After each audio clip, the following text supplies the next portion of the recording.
Então, muito obrigada.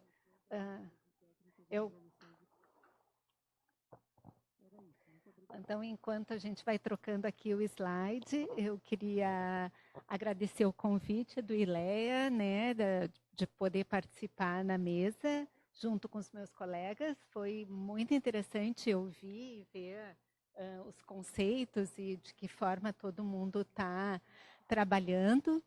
E de forma para que não ficasse assim um tanto repetitivo, nós somos mais ou menos todos da mesma unidade, né? Nós dividimos um pouquinho o tema e me coube então falar um pouco sobre estresse, burnout e a saúde mental no ambiente da pós-graduação e da pesquisa. Que como nós somos uma instituição aqui na URGS, a maioria de nós está envolvido tanto na graduação como na área de pesquisa e extensão, então me coube conversar um pouquinho sobre o ambiente na pesquisa.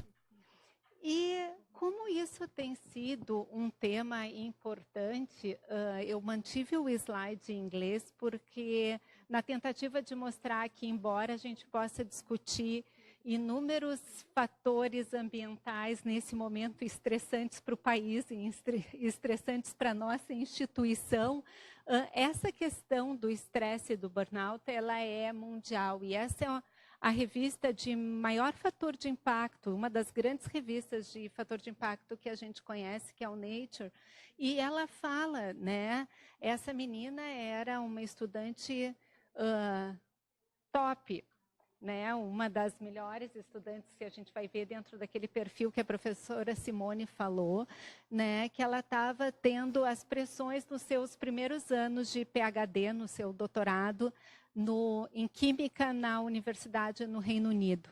Né? E todos esses estresses nesse período da pós-graduação e do doutorado acabou fazendo com que ela se sentisse muito deprimida.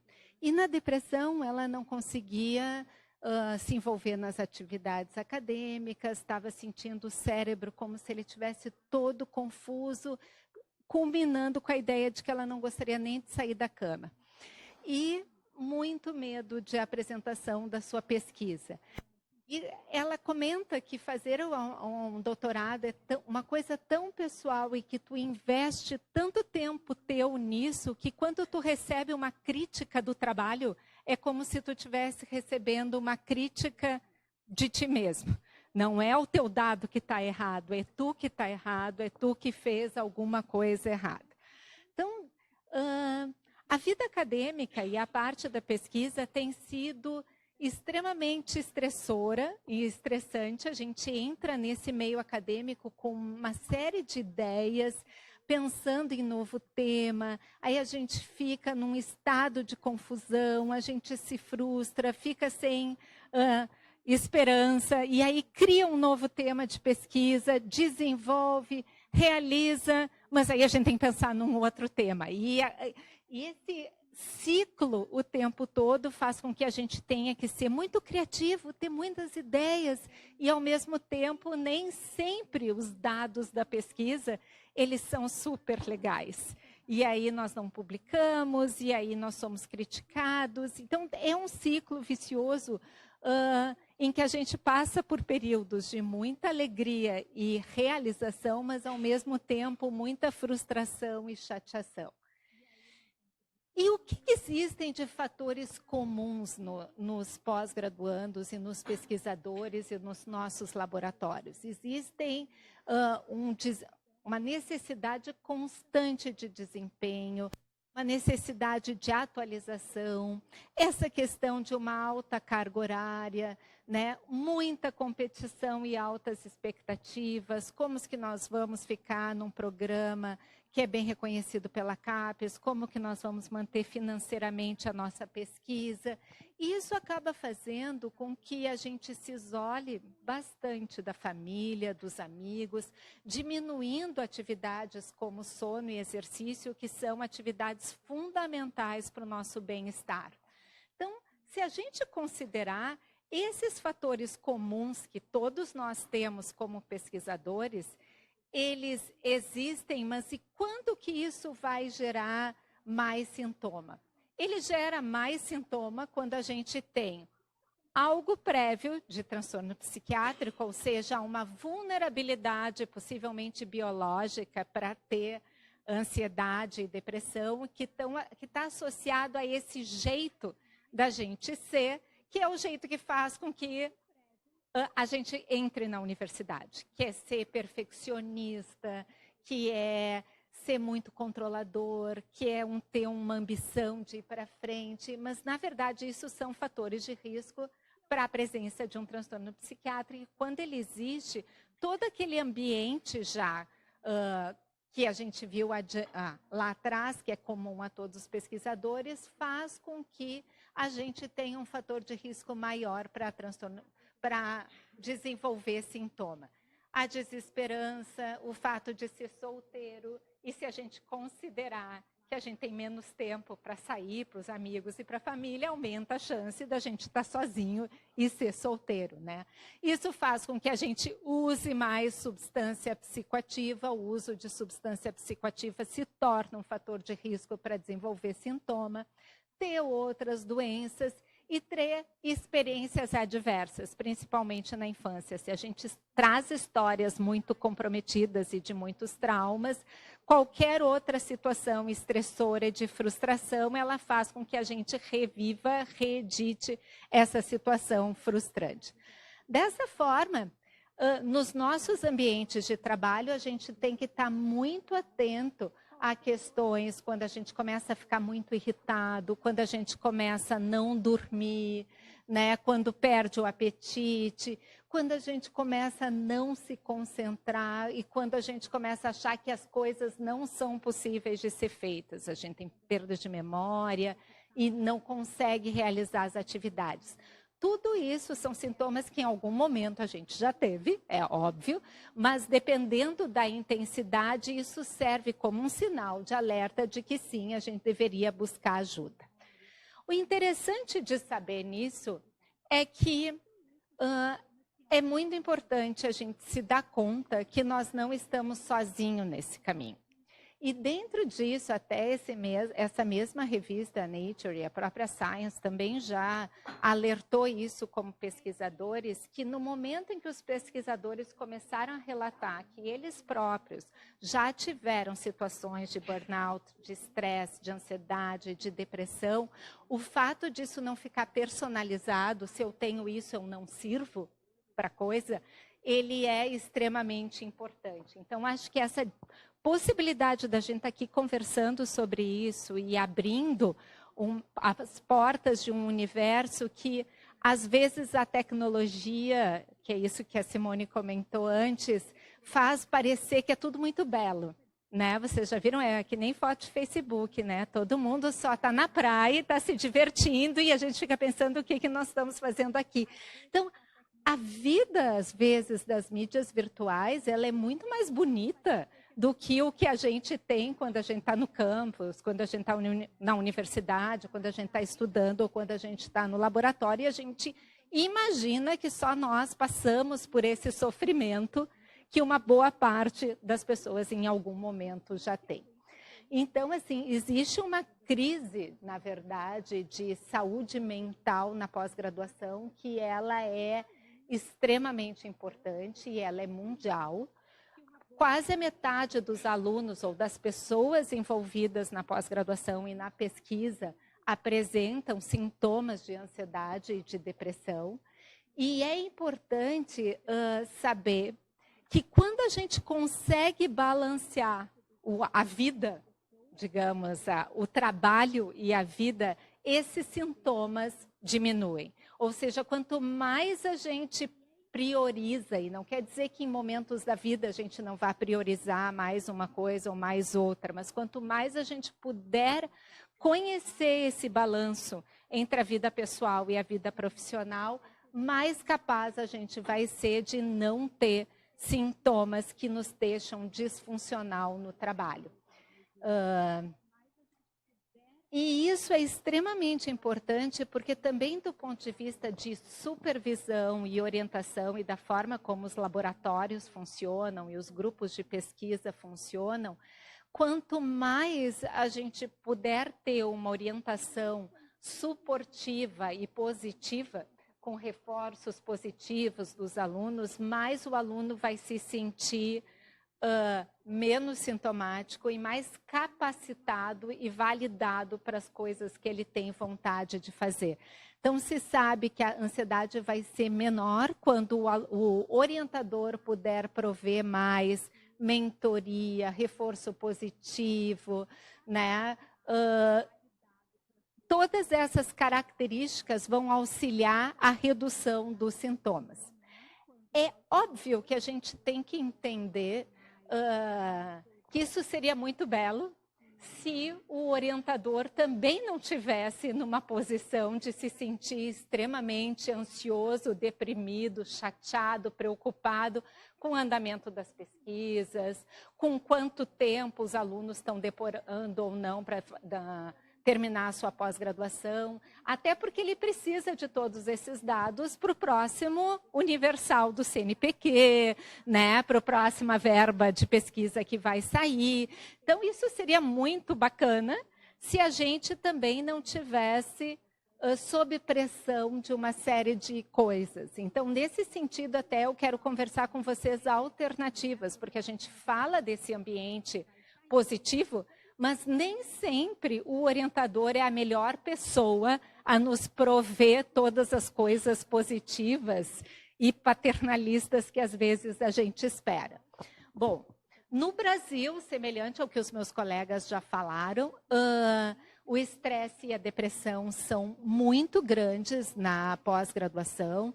Foi feita uma pesquisa entre os pós-graduandos, liderada pelo presidente da Associação Nacional de Pós-Graduandos, e mostram taxas bem grandes, assim, também em torno da metade dos alunos envolvidos em pesquisa com ansiedade e depressão. As pessoas ficam, quando estão na pós-graduação, menos sociáveis, né?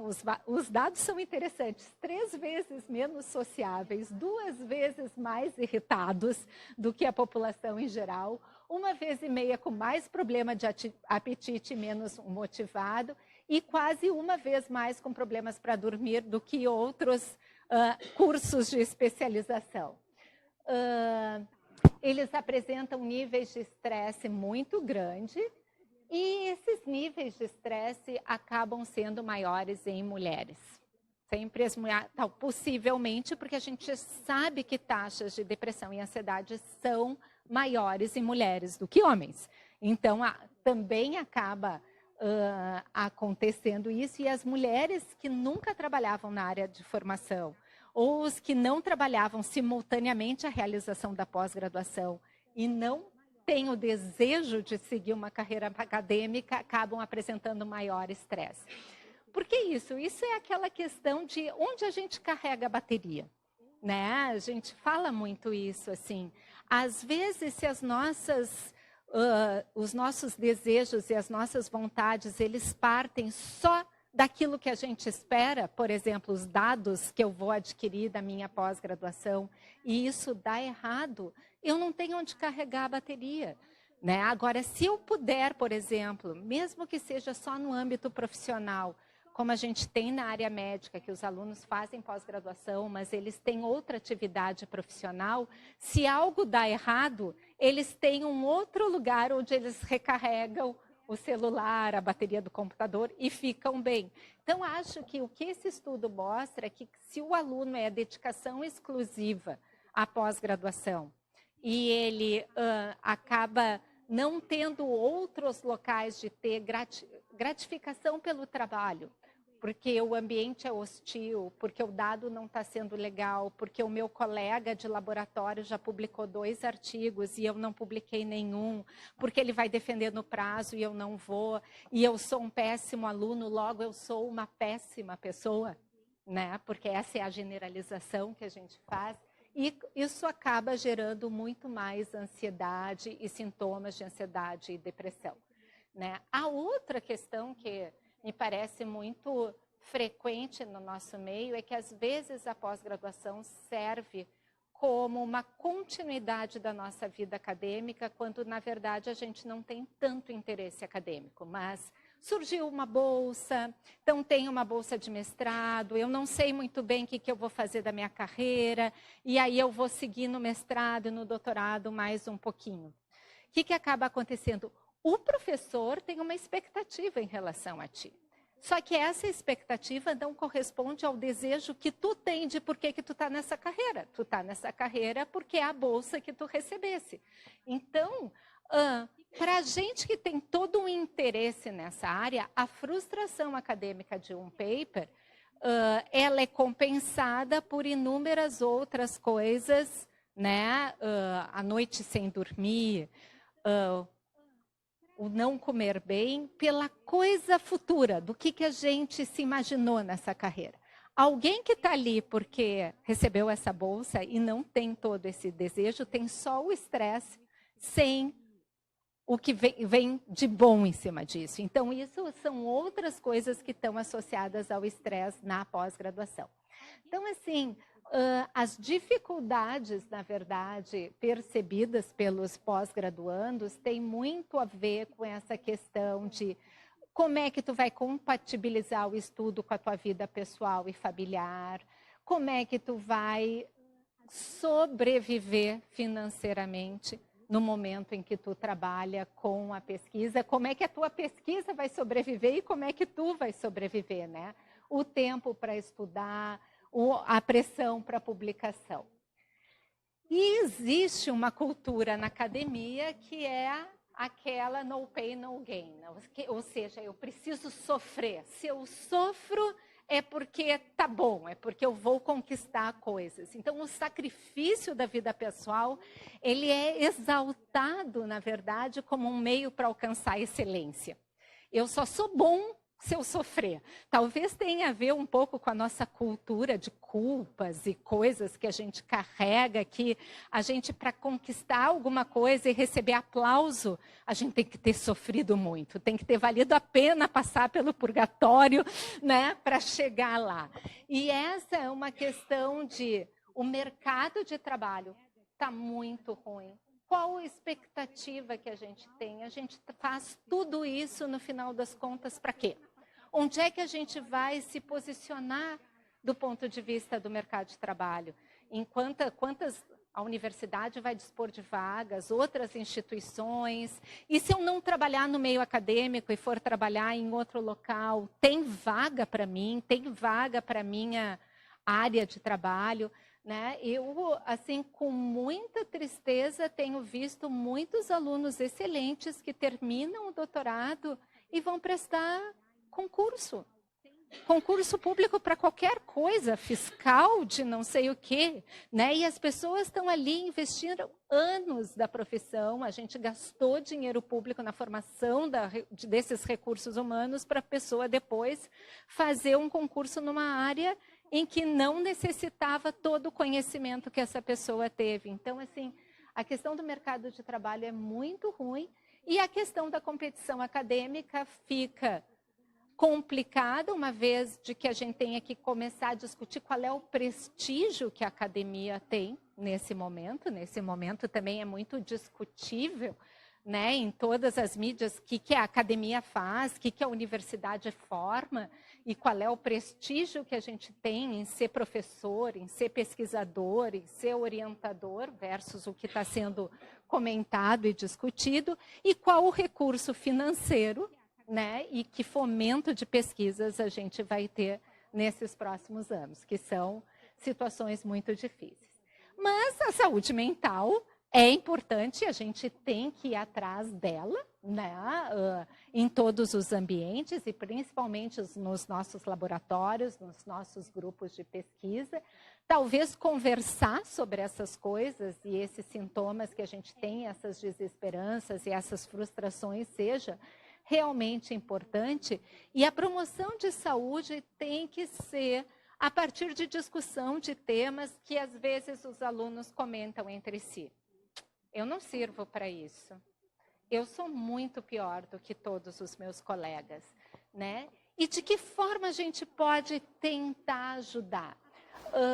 A ideia é que se possa ter grupos de apoio, grupos de suporte, né? Ter alunos de fora que possam ajudar os alunos que estão passando por esse momento, tipo os pós-docs, pessoas que já passaram, que têm um outro momento de vida. Na verdade, nesses outros locais que eu andei estudando, no Reino Unido, nos Estados Unidos, os alunos fizeram um grupo de suporte. Eles fazem grupos de ajuda, podendo se mostrar, acho que como o pessoal faz dos mentores, como é que eles chamam? Os monitores, né? E tem uma linha de crise, sabe? Tipo SOS, tipo CVV, quando a pessoa não está bem.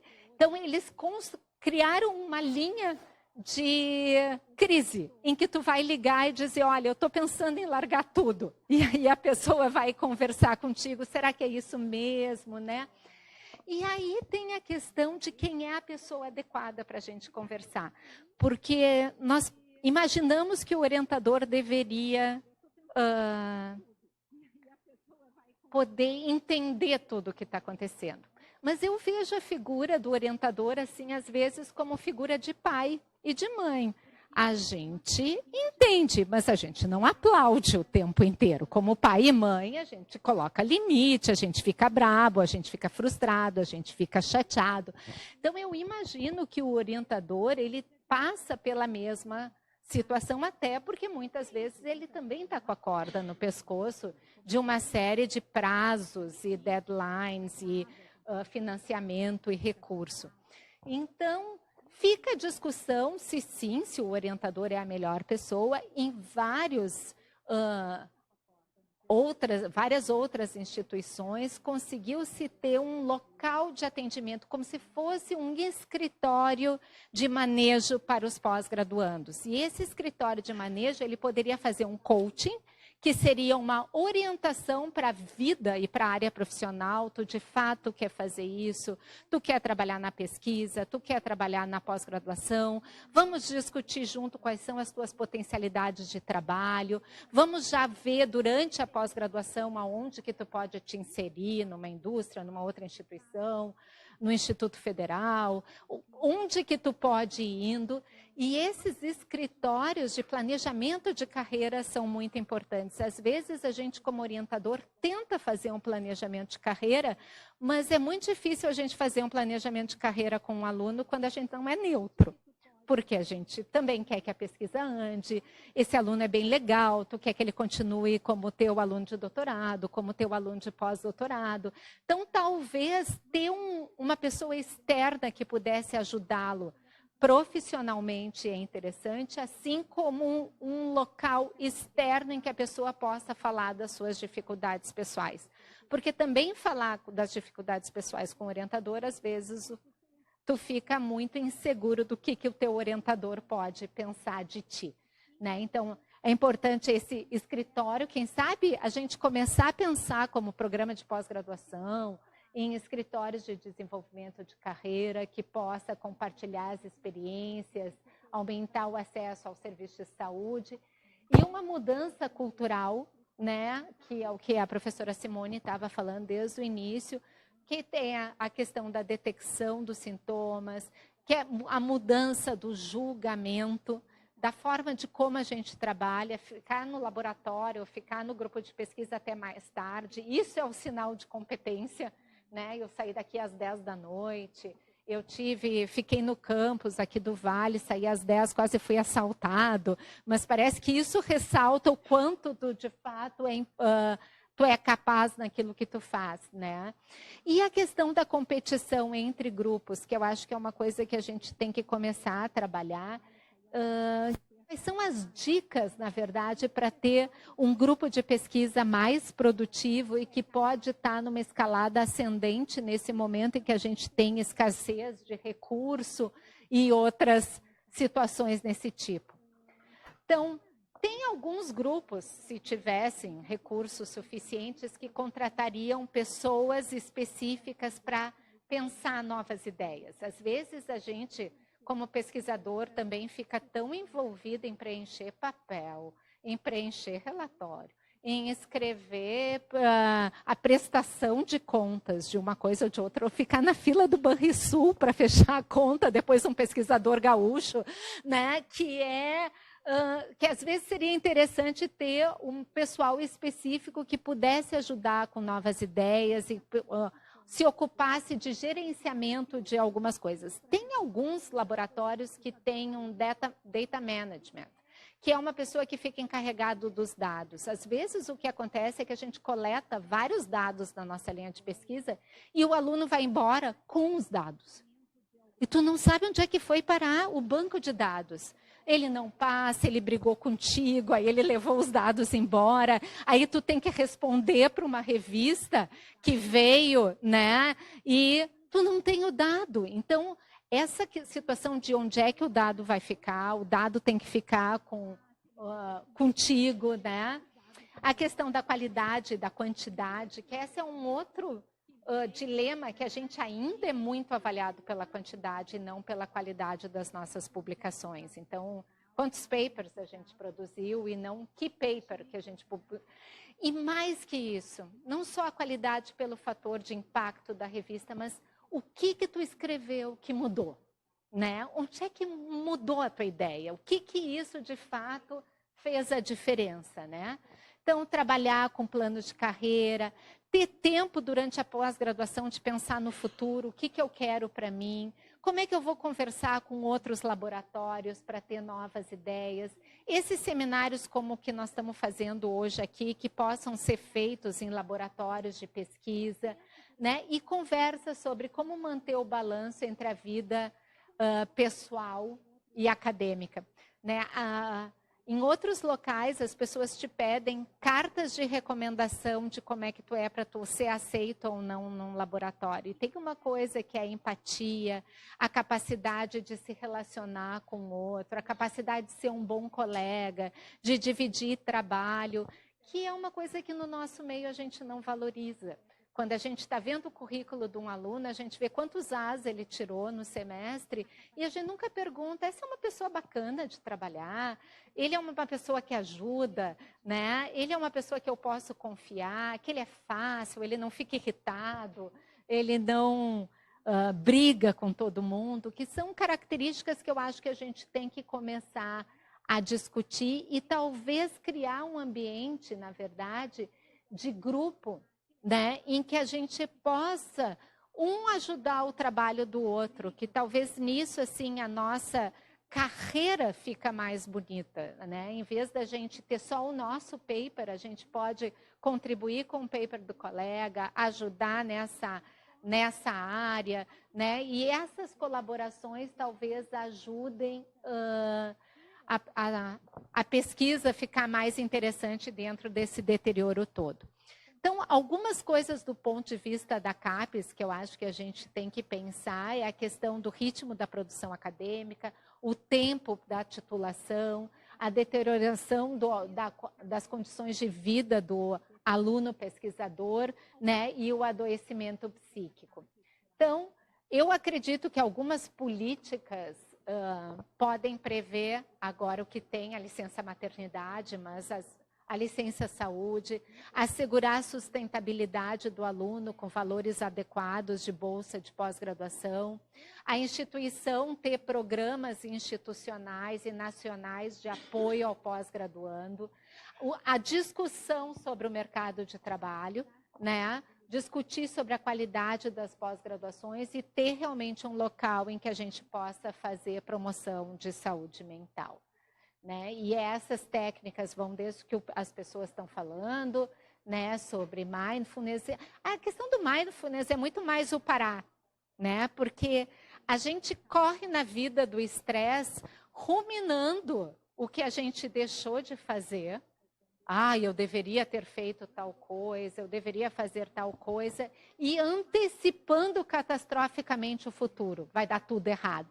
Então, a questão do mindfulness, porque o mindfulness é a atenção plena no momento presente, é eu parar de ficar indo para trás e indo para frente, e enquanto isso, o que eu faço hoje, ele não é valorizado. Então, o bacana do mindfulness nesse momento é tu poder valorizar e tu ter atenção plena do que está acontecendo no aqui e agora.